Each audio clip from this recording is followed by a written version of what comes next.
بسم اللہ الرحمن الرحیم۔ اچھا جی، سبق نمبر 25 آ گیا اور اس میں ہم پڑھنے جا رہے ہیں متشابہ۔ تو مجمل ہم نے پڑھ لیا، مجمل کے بعد اب آ گیا ہے متشابہ۔ متشابہ کے بارے میں کہہ رہے ہیں ثم فوق المجمل فی الخفاء المتشابہ، مجمل کے اوپر ہوتا ہے خفا پوشیدگی میں کون؟ متشابہ۔ متشابہ جو انسان کو شبہ میں تشابہ میں ڈال دے، یہاں مجھے متشابہ لگ گیا جی، قاری صاحب کو متشابہ لگ گیا، یا علمون تو یا عملون تا گشرے، یا عملون تو یا علمون تا گشرے، جی متشابہ لگ گیا۔ اور متشابہ یہ یعنی جو چیز ہے اس کی دو قسمیں ہیں۔ ایک متشابہ آپ نے پڑھا ہے جس کا معنی اور مفہوم دونوں ہمیں معلوم نہ ہو، بتائیے وہ کون سے ہیں؟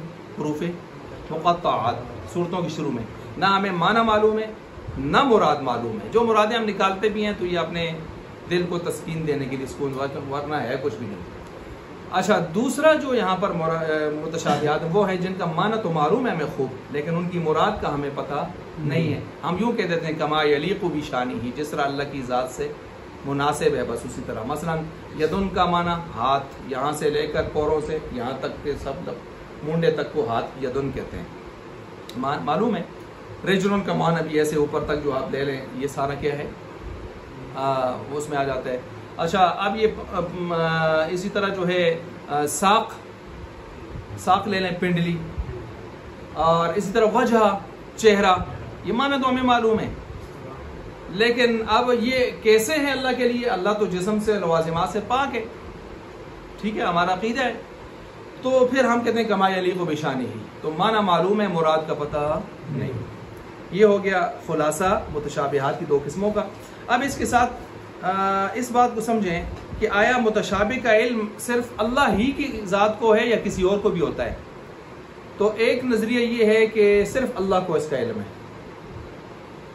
اچھا، اب آپ پر اعتراض ہوگا، جب اللہ ہی کو اس کا علم ہے تو اللہ نے اپنے محبوب پر قرآن میں سورہ مقطعات کیوں اتارے؟ اللہ تو کہتے ہیں ہدی للمتقین، قرآن ہدایت کے لیے، ہدایت تو تب ہوگا جب پہلے سمجھتا ہوا ہے سمجھ ہی نہ ہوا ہے تو پھر ہدایت کو تو ہنسی۔ تو جواب دیا اور سمجھنا سے قرآن اور تھوڑے اتوئی پکڑنا تھا تو ساڑے، صحیح ہے، صرف حروف مقطعات ہی نظر آئے تھے آپ کو۔ ایک دوسرا یہ ہے کہ بھائی اس میں بھی ایک خاص حکمت ہے کہ جو لوگ کہتے تھے کہ یہ آپ علیہ السلام بنا کے لا رہے ہیں اور اپنے اوپر بڑا ناز اور اتراتے تھے فساد و بلاغت پر، ان کو پکڑا یہاں سے گریبانوں سے گویا کہ تم کہتے ہو یہ انسانوں کا بنایا ہوا ہے، تو کرو الف لام میم کا ترجمہ، بتاؤ اس کا معنی اور مراد، تو نہ بتا سکے، تو پتہ چلا ہے عربی اور ہے بھی ٹھیک، لیکن اس کے باوجود اس کو سمجھنے سے قاصر ہیں، تو پھر انہوں نے مان لیا کہ ہماری فساد بلاغت عاجز ہے۔ یہ ان کا تکبر توڑنے کے لیے لایا گیا، تو ہر چیز کا کوئی نہ کوئی مقصد بھی ہے۔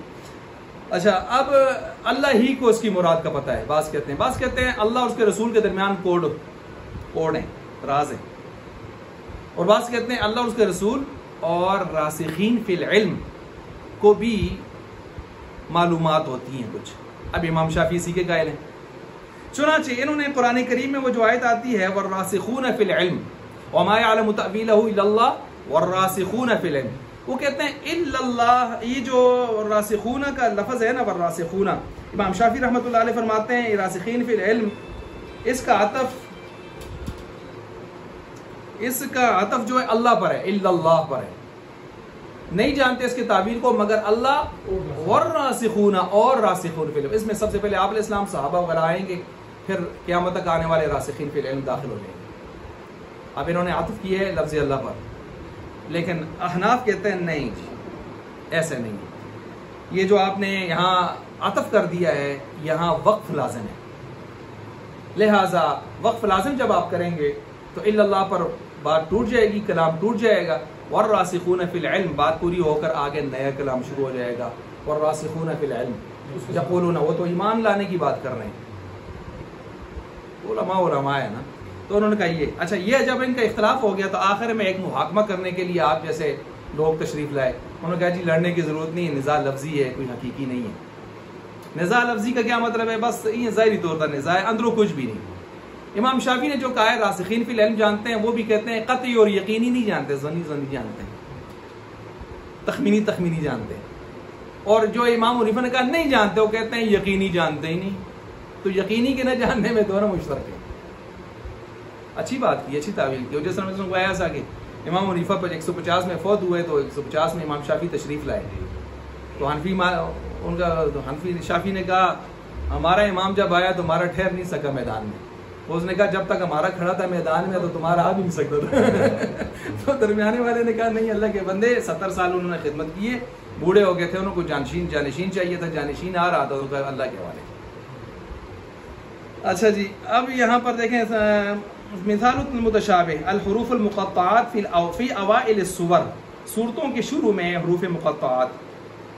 وحکم المجمل والمتشابہ, دیکھیں دونوں کو ملا کر اس کا حکم بیان کر دیا. اعتقاد حقیقت المراد به حتی یأتی البیان, یہاں تک کہ اس کا بیان آ جائے, آپ کو اس کے حق ہونے کا عقیدہ اور اعتقاد رکھنا پڑے گا, حق ہونے کا کہ حق ہے اپنے رب کی طرف سے, یہاں تک اس کا بیان آ جائے. اب بیان کس میں آئے گا بتائیے؟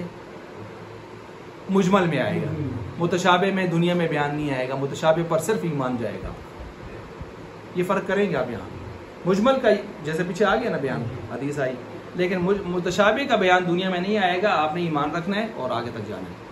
جس طرح اللہ کی ذات کے حوالے سے ایسے امام مالک رحمۃ اللہ نے فرمایا تھا کہ ایمان لانا ضروری ہے, سوال کرنا بدعت ہے. سوال کرنا بدعت ہے. اچھا, اور زیادہ کھود کرید میں اور آگے تفتیش میں پڑھنا سرے سے گمراہی اور کفر کی طرف جانا ہے. تو یہ آپ کے سامنے آ گیا جی متشابہات کے حوالے سے جو چیزیں چند میں نے بیان کر دی آپ کے سامنے. چلیں جی اب اس کو بھی ختم کریں جی. اب آگے ہم چلتے ہیں فصل فیما یترک بہ حقائق الالفاظ.